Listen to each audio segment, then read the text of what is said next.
विकास महाराष्ट्राचा आवाज रायगड। आदिवासी लोकांना मूळ प्रवाहात आणण्यासाठी प्रयत्नशील असणारे वनपरिक्षेत्र अधिकारी श्री ज्ञानेश्वर सोनावणे, मूळचे जळगावच्या जामनेर तालुक्यातील असणारे आणि आता पनवेल येथे आपला कार्यभार सांभाळत असलेले श्री ज्ञानेश्वर सोनावणे यांचे जिल्हा परिषदेच्या मराठी शाळेत शालेय शिक्षण झाले आहे।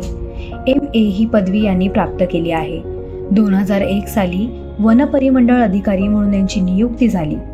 सातारा, ठाणे, नागपूर, शहापूर, अलिबाग येथे काम केल्यानंतर आता पनवेल या ठिकाणी कामकाज करत आहेत। वनपरिक्षेत्र अधिकारी म्हणून काम करत असताना अतिक्रमणाचा मोठा प्रश्न धाडसाने सोडवला।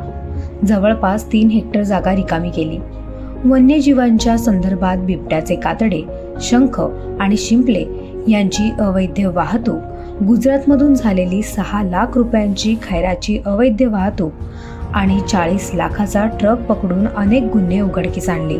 रोपावन, जल व मुद्रा संधारण, वन संरक्षण अशी अनेक कामे हे करत आहेत। आदिवासी लोकांचे वन हक्क दावे, गावाचे सामूहिक वन हक्क दावे यासाठी लागणारी आवश्यक कागदपत्रांची पूर्तता करून ते हक्क आदिवासी लोकांना मिळवून देण्यासाठी प्रयत्न करत आहेत। त्यांच्या वस्त्यांसाठी रस्ते, पाणी, घरे याचा पाठपुरावा यांनी केला।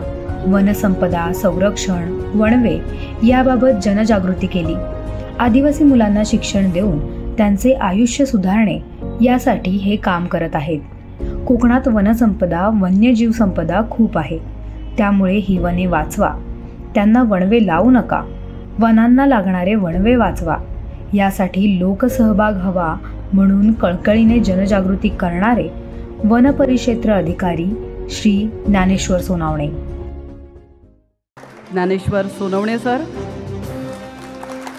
वन्यजीव अवैध वाहतूक पकडणारे, अतिक्रमणाच्या विरुद्ध धाडस दाखवून काम करणारे, वनाला लागणारे वणवे थांबवा अशी जनजागृती करणारे पनवेलचे वनपरिक्षेत्र अधिकारी श्री ज्ञानेश्वर सोनवणे।